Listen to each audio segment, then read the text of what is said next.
Hi friends, welcome to my channel. ನಾನಿವತ್ತು ಮಸಾಲ ವಡ ಕಡಲೆಬೇಳೆ ಹಾಕ್ಬಿಟ್ಟು ಸ್ವಲ್ಪ ಸಬ್ಬಕ್ಕಿ ಸೊಪ್ಪು ಹಾಕ್ಬಿಟ್ಟು ಮಸಾಲ ವಡದ ರೀತಿ ಮಾಡೋಣ ಅಂತ ಅಂದ್ಕೊಂಡಿದ್ದೀನಿ. ಅದಕ್ಕೆ ನಾನು ನೋಡಿ ಒಂದು ಬೌಲಷ್ಟು ನಾನು ಒಂದು 3 ಅವರ್ ಮೊದಲೇ ನಾನು ಇದನ್ನು 3 ಅವರ್ಸ್ ಬಿಫೋರೇ ನಾನು ಇದನ್ನು ನೆನೆಗೆ ಹಾಕಿಟ್ಕೊಂಡಿದ್ದೆ. ಇವಾಗ ನಾವೇನು ಮಾಡೋಣ, ಇದನ್ನು ಮಿಕ್ಸಿಯಲ್ಲಿ ರುಬ್ಕೊಂಬರ್ಬೇಕು. ಅದಕ್ಕೆ ಒಂದಿಷ್ಟು ಬೇಳೆ ಸ್ವಲ್ಪ ಫಸ್ಟೇ ನಾವು ಒಂದು ಸ್ವಲ್ಪ ತೆಗೆದಿಟ್ಕೊಳ್ಳೋಣ. ಒಂದಿಷ್ಟು ಬೇಳೆ ತೆಗೆದಿಟ್ಕೊಂಡಿದ್ದೀನಿ. ಈಗ ಒಂದು ಮಿಕ್ಸಿ ಜಾರ್ ತಗೊಂಡು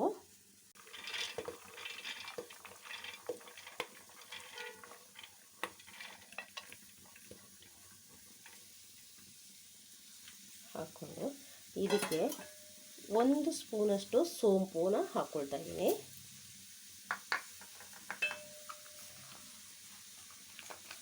ಒಂದು 5 ಎಸಳು ಬೆಳ್ಳುಳ್ಳಿನ ಹಾಕ್ಕೊಳ್ತಾ ಇದ್ದೀನಿ. 1 ಹಸಿಮೆಣ್ಸಿನ್ಕಾಯಿ ಹಾಕ್ಕೊಳ್ತಾ ಇದ್ದೀನಿ. 2 ಒಣಮೆಣ್ಸಿನ್ಕಾಯಿನ ಹಾಕ್ಕೊಳ್ತಾ ಇದ್ದೀನಿ. ಇಷ್ಟನ್ನು ಹಾಕಿ ನಾನು ರುಬ್ಕೊಂಬರ್ತೀನಿ. ತುಂಬ ನೈಸಾಗಿ ರುಬ್ಕೊಬೇಡಿ, ಸ್ವಲ್ಪ ರಫಾಗಿ ರುಬ್ಕೊಂಬರ್ತೀನಿ. ನಾನೀಗ ಮಿಕ್ಸಿ ಮಾಡಿದಾಗಿದೆ ನೋಡಿ. ಮಿಕ್ಸಿ ಮಾಡಿದ ಇದೊಂದು ಬೌಲ್ಗೆ ಶಿಫ್ಟ್ ಮಾಡ್ಕೊಂಡಿದ್ದೀನಿ. ಈಗ ಅದಕ್ಕೆ ಒಂದು ಸ್ವಲ್ಪ ಹಿಂಗೆ ಹಾಕ್ಕೊಳ್ತೀನಿ, ಸ್ವಲ್ಪ. ಆಮೇಲೆ ಒಂದು ಹನಿಯನ್ನು ಕಟ್ ಮಾಡಿ ಇಟ್ಕೊಂಡಿದ್ದೆ ನೋಡಿ, ಒಂದು ದೊಡ್ಡ ಹನಿಯನ್ನು ಚಿಕ್ಕದಾಗಿ ಕಟ್ ಮಾಡ್ಕೊಂಡಿದ್ದೆ, ಅದನ್ನು ಅದಕ್ಕೆ ಹಾಕ್ತೀನಿ. ಒಂದು ಅರ್ಧ ಇಂಚಷ್ಟು ಶುಂಠಿನ ಚಿಕ್ಕದಾಗಿ ನೋಡಿ ಹಿಂಗೆ ತುರಿದಿಟ್ಕೊಂಡಿದ್ದೀನಿ, ಅದನ್ನು ಕೂಡ ನಾನು ಇದಕ್ಕೆ ಹಾಕ್ತೀನಿ. ನಾವಾಗಲೇ ಸ್ವಲ್ಪ ಬೇಳೆ ತೆಗೆದಿಟ್ಕೊಂಡಿದ್ನಲ್ಲ, ಅದನ್ನು ನಾನು ಇದಕ್ಕೆ ಹಾಕ್ಕೊಳ್ತೀನಿ.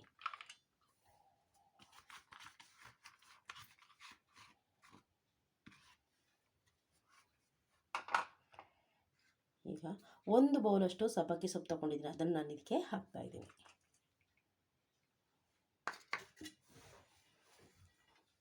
ಒಂದು ಹಿಡಿಯಷ್ಟು ಕೊತ್ತಂಬರಿ ಸೊಪ್ಪು ತೊಗೊಂಡಿದ್ದೀನಿ, ಅದನ್ನು ಇದಕ್ಕೆ ಹಾಕ್ತೀನಿ. ಸ್ವಲ್ಪ ಕರಿ ಲೀಫ್ ತೊಗೊಂಡಿದ್ದೀನಿ, ಕರಿಬೇವು, ಅದನ್ನು ಕೂಡ ನಾನು ಇದಕ್ಕೆ ಹಾಕ್ತೀನಿ.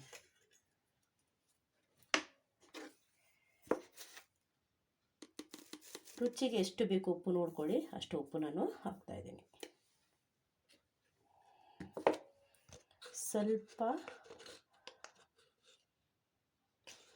ಅರಿಶಿನ ಪುಡಿ ನೋಡಿ, ಸ್ವಲ್ಪ ತಗೊಂಡ್ರೆ ಸಾಕು, ಜಾಸ್ತಿ ಬೇಡ. ಒಂದು 1/4 ಟೀ ಸ್ಪೂನ್ಗಿಂತ ಕಮ್ಮಿನೇ ಹಾಕ್ತಾಯಿದ್ದೀನಿ, ಅದನ್ನು ಇದಕ್ಕೆ ಹಾಕ್ತೀನಿ. ಈಗೆಲ್ಲ ಸೇರಿಸಿ ಚೆನ್ನಾಗಿ ಮಿಕ್ಸ್ ಮಾಡ್ಕೊಂಡು ಬರ್ತೀನಿ. ನಾನೀಗೆಲ್ಲ ಮಿಕ್ಸ್ ಮಾಡ್ಕೊಂಡಿದ್ದೀನಿ. ಮತ್ತು ನಾನು ಇನ್ನೊಂದು ಹೇಳಲಿಕ್ಕೆ ಮರೆತೆ, ನೀವು ಈಗ ಬೇಕಾದರೆ ನೀವು ಚಿಕ್ಕದು ಹಸಿಮೆಣ್ಸಿನ್ಕಾಯಿನ ಚಿಕ್ಕದಾಗಿ ಕಟ್ ಮಾಡ್ಕೊಂಡು ನಿಮಗೆ ಎಷ್ಟು ಖಾರ ಬೇಕು ಅಷ್ಟು ಹಾಕ್ಕೊಳ್ಳಿ. ಯಾಕೆಂದರೆ ನಾನು ಆವಾಗಲೇ ಮಿಕ್ಸಿಗೆ ಹಾಕಿದೆ, ಯಾಕೆಂದರೆ ಅದು ಮಕ್ಕಳಿಗೆ ಬಾಯಿಗೆ ಸಿಕ್ಕರೆ ಇದಾಗುತ್ತೆ ಅಂತ, ಮಗು ಚಿಕ್ಕದು ಇರೋದು, ಅದರಿಂದಾಗಿ ನಾನು ಆ ಥರ ಹಾಕಿದ್ದು. ನಿಮಗೆ ಆನಿಯನ್ ಹಾಕುವಾಗಲೇ ನೀವು ಒಂದು ಎಷ್ಟು ನಿಮಗೆ ಮೆಣಸಿನ್ಕಾಯಿ ಬೇಕು ಅಷ್ಟು ನೀವು ಚಿಕ್ಕದಾಗಿ ಕಟ್ ಮಾಡಿ ಹಾಕ್ಬೋದು. ನಾನು ಅದಕ್ಕೋಸ್ಕರ ನಾನು ಗ್ರೈಂಡರೇ ಮಾಡ್ಕೊಂಬಿಟ್ಟಿದ್ದೀನಿ.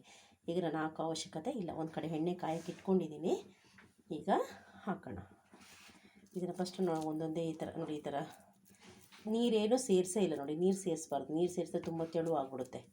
ಈಗ ತಗೊಂಡು ಜಸ್ಟ್ ಹಿಂಗೆ ಮಾಡಿದ್ರೆ ಸಾಕಿದೆ. ಇದನ್ನು ಎಣ್ಣೆಗೆ ಬಿಡೋಣ. ಈಗ ಎಣ್ಣೆ ಕಾಯ್ತಿದೆ, ಇದಕ್ಕೆ ಸ್ವಲ್ಪ ಹೊತ್ತು ಮಾತ್ರ ಇದಕ್ಕೆ ಹೈ ಫ್ಲೇಮ್ ಇಟ್ಕೊಂಡು ಮತ್ತೆ ಸ್ವಲ್ಪ ಲೋ ಫ್ಲೇಮಲ್ಲೇ ಬೇಯಿಸಿದ್ರೆ ಆಯಿತು. ಸ್ವಲ್ಪ ಡೀಪಾಗಿ ಬೇಯಿಸ್ಕೊಂಡ್ರೆ ಸಾಕು.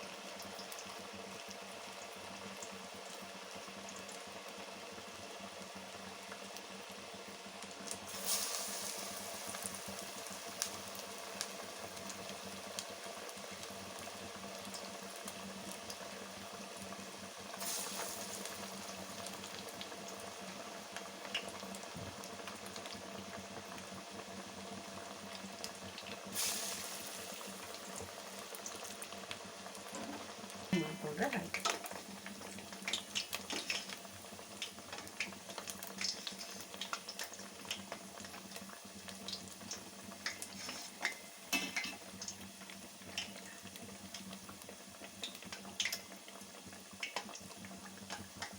ಸಬ್ಬಕ್ಕಿ ಸೊಪ್ಪಿಂದ ಮಾಡಿದ್ರೆ ತುಂಬ ಟೇಸ್ಟಿಯಾಗಿರುತ್ತೆ. ಅದರದ್ದೊಂದು ಫ್ಲೇವರೇ ತುಂಬ ಚೆನ್ನಾಗಿರುತ್ತೆ.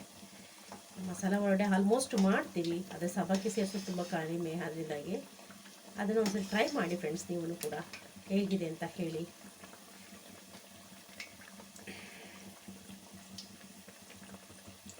ಎರಡು ಸೈಡು ಹೀಗೇ ಬೇಯಿಸ್ಕೊಂಬರ್ತೀನಿ. ಈಗ ಆಗಿದೆ ನೋಡಿ, ಎರಡೂ ಸೈಡ್ ಈಗ ಬೆಂದಿದೆ, ಆಲ್ಮೋಸ್ಟ್ ಬೆಂದಿದೆ. ಈಗ ಸಾಕಿದೆ. ಈಗ ತುಂಬ ಹೊತ್ತು ಅದನ್ನ ಹಾಗೆ ಫ್ರೈ ಮಾಡಿದ್ರೆ ಅದು ಒಂಥರ ಮೇಲೆಲ್ಲ ಒಂಥರ ಸೀದೋಗಿದಂಗೆ ಆಗಿಬಿಡುತ್ತೆ. ಅದಕ್ಕೆ ಇಷ್ಟು ನೋಡಿ, ಈ ರೀತಿ ಗೋಲ್ಡನ್ ಶೇಡ್ ಬಂದರೆ ಸಾಕು, ಈ ರೀತಿ ಬಂದರೆ ಸಾಕು. ಈಗ ಆಗಿದೆ, ಇದನ್ನು ನಾವು ತೆಕ್ಕೊಳ್ಳೋಣ.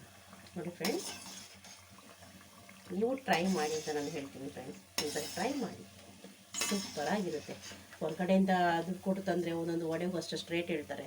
ಅದು ಅಲ್ಲದೆ ಈಗಂತೂ ಮಳೆ ಬರೋದ್ರಿಂದಾಗಿ ಇನ್ನೂ ಕಾಸ್ಟ್ಲಿ ಆಗ್ತಿರ್ತದೆ, ತುಂಬ ಜಾಸ್ತಿ. ಯಾಕೆಂದರೆ ಚಳಿ ಅಂದ್ಬಿಟ್ಟು ಎಲ್ಲರೂ ಹೋಟೆಲು ಅಲ್ಲಿ ಇಲ್ಲಿ ಅಂತ ಹೋಗಿ ಟೀ ಕಾಫಿ ಹೇಳುವಾಗ ವಡೆನೂ ಹೇಳ್ಬಿಡ್ತಾರೆ, ಅದರಿಂದಾಗಿ ಜಾಸ್ತಿ ರೇಟ್ ಹೇಳ್ತಾರೆ. ನೋಡಿ ಆಗಿದೆ. ಇದೇ ರೀತಿ ಎಲ್ಲನೂ ಮಾಡ್ಕೊಂಡು ಬರ್ತೀನಿ. ಈಗೆಲ್ಲ ಆಗಿದೆ ನೋಡಿ, ಎಲ್ಲ ಮಾಡಿಟ್ಟಿದ್ದೀನಿ ನೋಡಿ, ಎಲ್ಲ ಆಗಿದೆ ನೋಡಿ ಫ್ರೆಂಡ್ಸ್. ಎಷ್ಟು ಚೆನ್ನಾಗಿದೆ ಅಲ್ಲ. ಹೊರಗಡೆ ಕೊಟ್ಟು ಅಷ್ಟು ದುಡ್ಡು ಕೊಟ್ಟು ತಿನ್ನೋದಕ್ಕೆ ಅದು ಹೊಟ್ಟೆ ತುಂಬನೂ ತಿನ್ನೋಕ್ಕಾಗೋದಿಲ್ಲ. ಹೊಟ್ಟೆ ತುಂಬ ಬೇಕು ಅಂದರೆ ಮತ್ತೆ ದುಡ್ಡು ಕೊಟ್ಟೆ ತೊಗೊಳ್ಬೇಕು. ಅದರಿಂದ ಮನೆಯಲ್ಲೇ ತಂದು ನಾವು ಹೆಲ್ದಿಯಾಗಿ ಹೊಟ್ಟೆ ತುಂಬಷ್ಟು ಮನಸ್ಫೂರ್ತಿಯಾಗಿ ತಿನ್ಬೋದಲ್ಲ. ಆದ್ದರಿಂದ ಮನೆಯಲ್ಲೇ ನೀವು ಒಂದ್ಸಲ ಟ್ರೈ ಮಾಡಿ ಫ್ರೆಂಡ್ಸ್. ನಾನು ಮಾಡಿದ ರೆಸಿಪಿ ನಿಮ್ಗೆ ಇಷ್ಟ ಆದರೆ ಪ್ಲೀಸ್ ಒಂದು ಲೈಕ್ ಮಾಡಿ, ಕಂಜೂಸ್ ಮಾಡಿಬಿಡಿ ಫ್ರೆಂಡ್ಸ್. ಪ್ಲೀಸ್ ಸಬ್ಸ್ಕ್ರೈಬ್ ಮಾಡ್ಕೊಳ್ಳಿ ಫ್ರೆಂಡ್ಸ್, ನನಗೆ ಸಪೋರ್ಟ್ ಮಾಡಿ. Thank you. See you on next video. Take care. Bye bye.